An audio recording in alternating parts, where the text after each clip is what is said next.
السلام عليكم ورحمة الله وبركاته. ازي حضراتكم عاملين ايه؟ تعالوا نعمل مع بعض كده شاورما على الطريقة السورية وعيش سوري.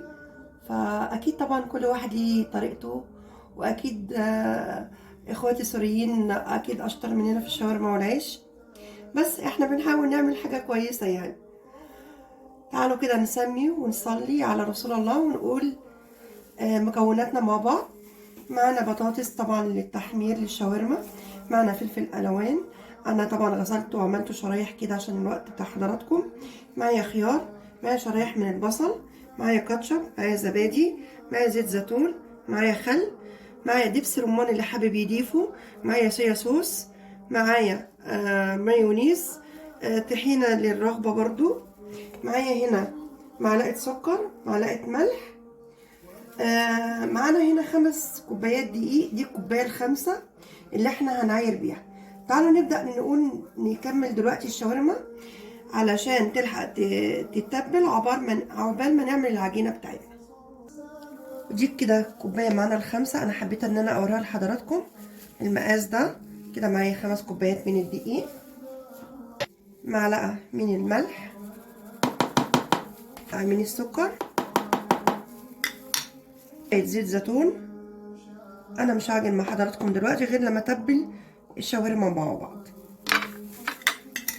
كده انا معايا مكونات الدقيق: 5 كوبايات من الدقيق، معلقه سكر، معلقه ملح، شويه زيت زيتون. هنركنها مع بعض وهنضيف طبعا الميه شويه بشويه مع بعض.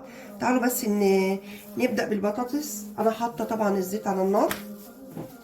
انا جايبه معايا دي آلة كده زي المشط، بتطلع لي الصراحه البطاطس شكلها مشرشره كده وجميل. بسم الله الرحمن الرحيم. ما ننساش نقول اللهم صل وسلم عليك يا حبيبي يا رسول الله. بسم الله الرحمن الرحيم. بسم الله.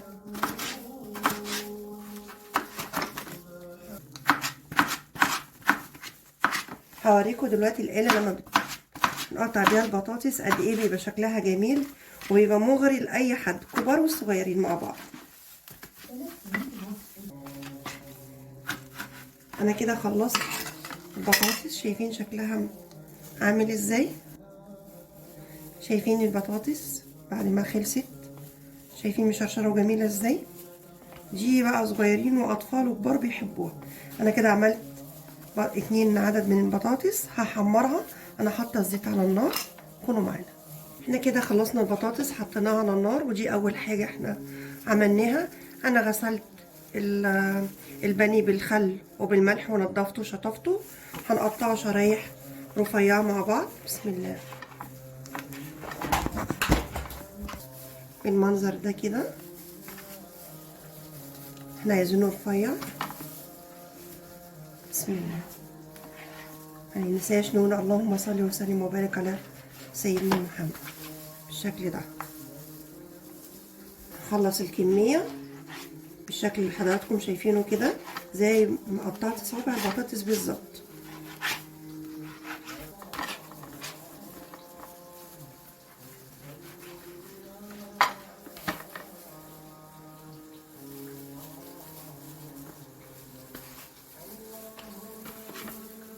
كده خلصنا الكميه كلها بالشكل ده. تعالوا نقول بسم الله الرحمن الرحيم. ننزل التوابل اللي انا شرحتها مع حضراتكم. ادي بودرة بصل، بودرة ثوم، 7 بهارات، شوية كزبرة بسيطة للي حابب يحطها، شوية كمون، كركم، بابريكا، فلفل اسود، ملح. نزلنا البهارات، وادي كوباية زبادي. هننزل معلقة من المايونيز. بسم الله الرحمن الرحيم. هننزل معلقة من الكاتشب.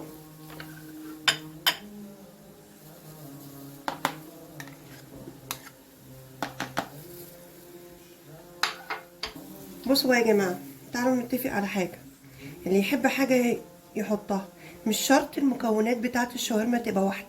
يعني مثلا أنا بحب معلقة من دبس الرمان، بحب يبقى في مزازة كده في الشاورما. واللي مش حابب ما يضيفش ويكتفي بالمكونات الأساسية بتاعة الشاورما. معلقة من صويا صوص، برضو اللي مش حابب يا جماعة يضيف، انا بضيف الحاجات ديت لمسات من عندي بالمكونات كده مع بعض،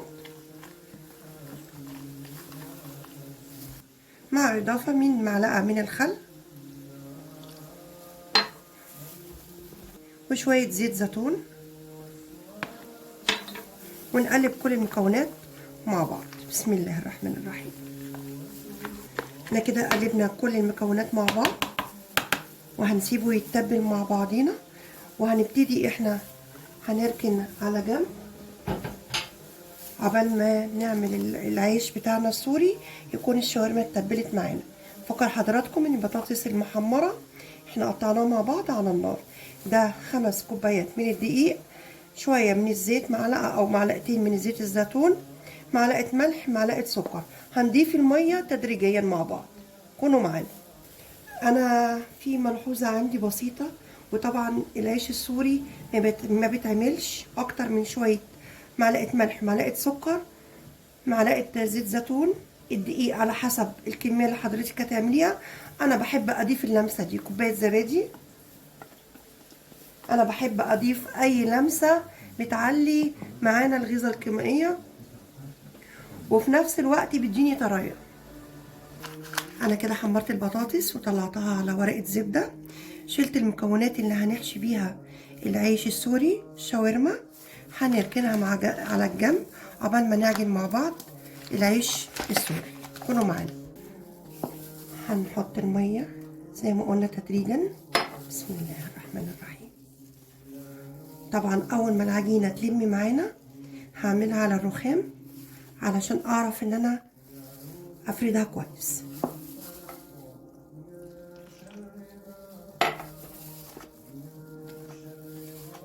اول كوبايه ميه هنحط لها برضو تدريجا على حسب ما تاخد معايا.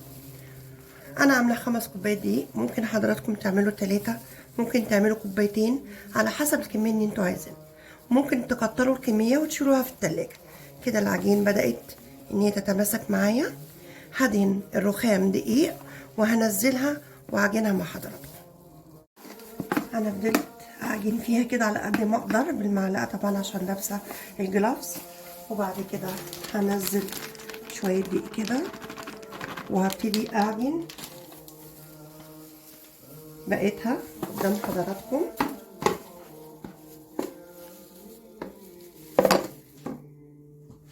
اسمحولي انا مش عارفه اكمل بالجلافز، اسمحولي ان انا ايدي نضيفه، وخلينا نكمل مع بعض كده، لاني مش هينفع اعمل كده وانا لابسه جلافز.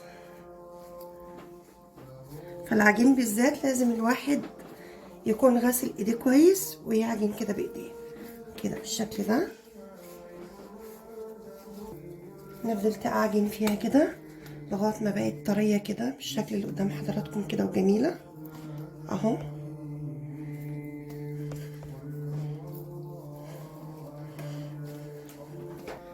كده بقت جاهزه معايا.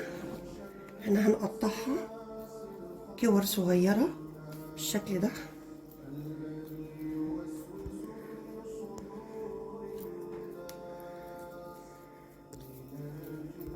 انا كده خلصت الكميه، 5 كوبايات عملوا لي 17 واحده رغيف. هنغطيها بس شويه ربع ساعه قبل ما نعمل مع حضراتكم الشاورما. كده انا حاطه طاسه على النار لازم تكون سخنه جدا، وننزل بيها شاورما عشان تاخد الصدمه بتاعتها.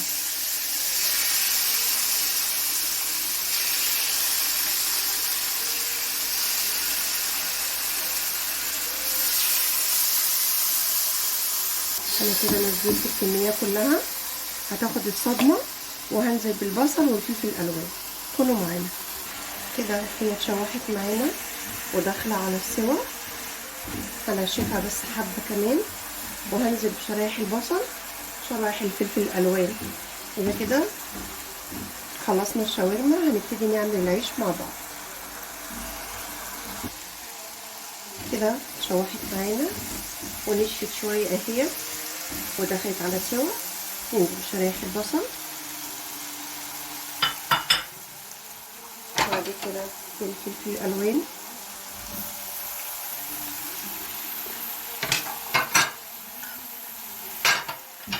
نشوح مع بعض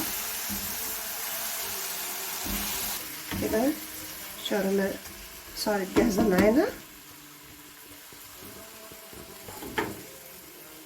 كده. احنا خلصنا الشاورما، هنشوف العيش بتاعنا. بسم الله الرحمن الرحيم. شايفين العجينة جميلة ازاي وفيها ليونة حلوة ما شاء الله.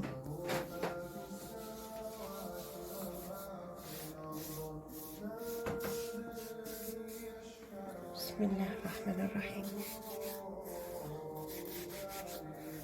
عشان لسه غسلاها. بسم الله الرحمن الرحيم. نعمل مع بعضينا كده بالشكل ده. شايفين لزقت ازاي من كتر ما فيها ليونة ما شاء الله. شايفين ما شاء الله.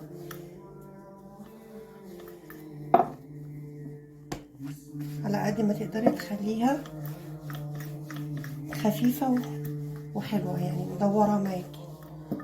بسم الله.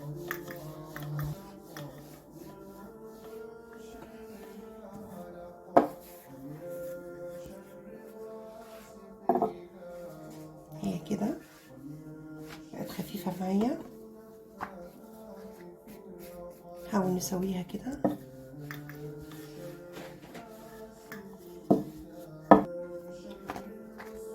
انا عاملة زي مخدة كده. صراحة الطريقة دي خدتها من اخواتنا السوريين بالظبط بالشكل ده. في تكة برضو. انا جايبة ازازة مية، اي ازازة عندكم كده. بسم الله. نحاول نديها رشة مية بالشكل ده. لازم تترزع بالشكل اللي حضراتكم شايفينه ده كده.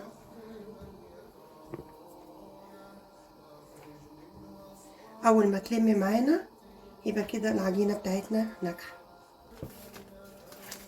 بسم ما شاء الله.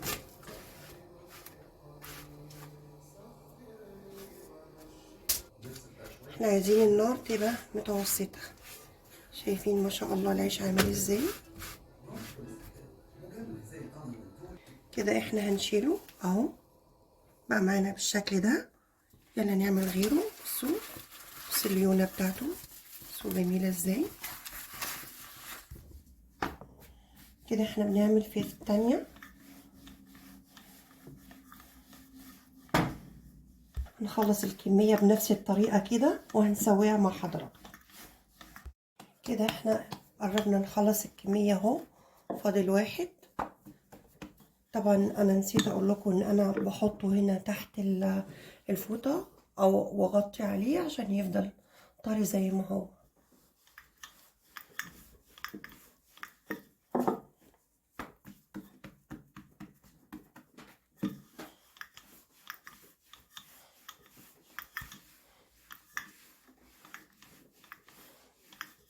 كل ما هنرققه كل ما يبقى طري ورقيق وجميل. شايفين بقى عامل ازاي اهو ما شاء الله. هنحطه هنا اهو. فاكرين لما قلت لكم انا عامله زي مخده كده، خدتها من السوريين اخواتنا وحبايبنا.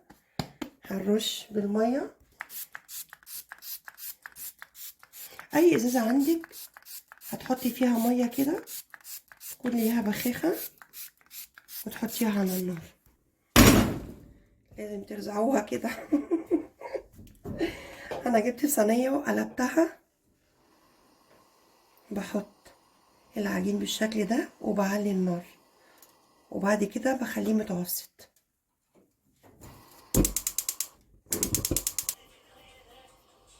احنا طبعا مش هنشيله على ما نحس ان الحرف ده بدأ ان هو يستوي معانا كده. هو قب اهو معايا. بسم الله. بنقلبه بكل سهولة بالشكل ده.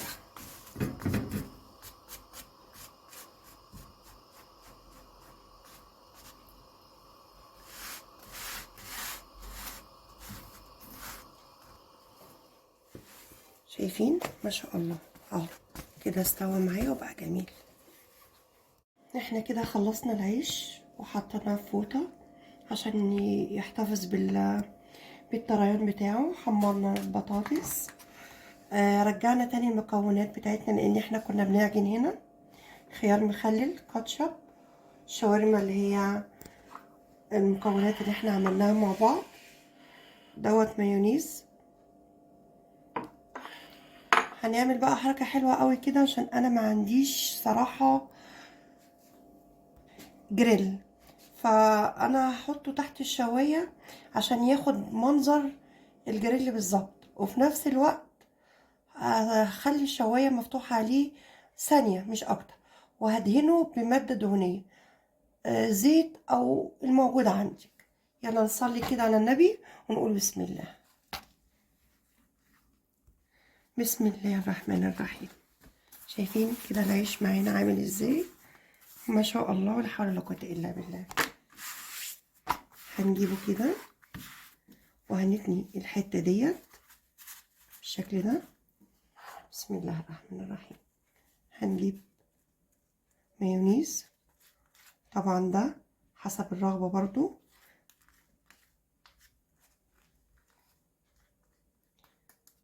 هنجيب كاتشب،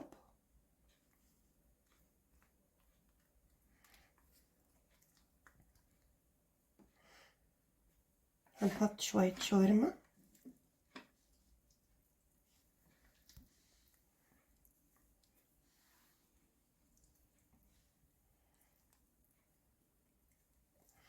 هنحط بطاطس، هنحط خيار مخلل، هنلفه بالشكل ده مع بعض. بسم الله.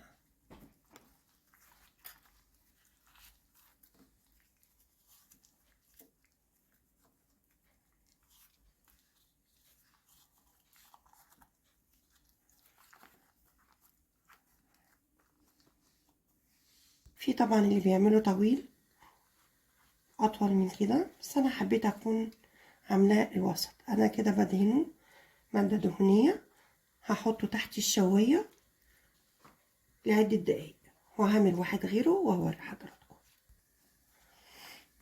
كده انا قربت اخلص الكمية، وطبعا هحتفظ ببقية العيش في الفريزر. ممكن اعمل شاورما لحمة، فانا عشان كده كترت الكمية في العيش.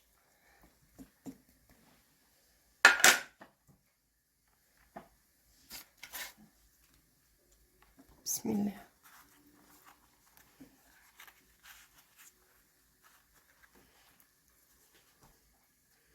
بدهنه كده حاجة بسيطة.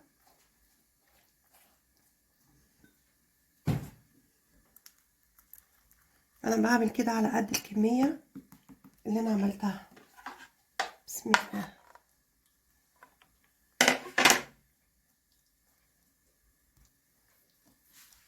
الشكل اللي حضراتكم شايفينه كده.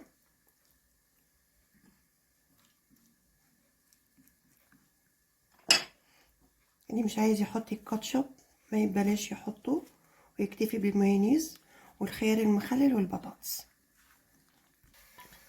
انا كده حطيت الكمية تحت الشواية علشان يديني نفس الاحساس بالجريل. انا ما عنديش جريل يا جماعة بصراحة. هياخد لون وهوريه لحضراتكم، كونوا معانا. الطبق النهائي بتاعنا، جبت ورق زبدة لفيت فيه ساندوتش اول ما طلع من تحت الشواية، او لو عندك جريل جبت كاتشب، جبت طحينة، جبت طماطمايه قشرتها عملتها على هيئة وردة. وده كان الشكل النهائي لطبقنا. كان معاكم مطبخ أنوش للأكلات الشهية المصرية. أتمنى لو الفيديو بتاعي عجب حضراتكم تعملوا لي لايك عشان يوصلكم كل جديد، وتشتركوا لي في القناة. السلام عليكم ورحمة الله وبركاته.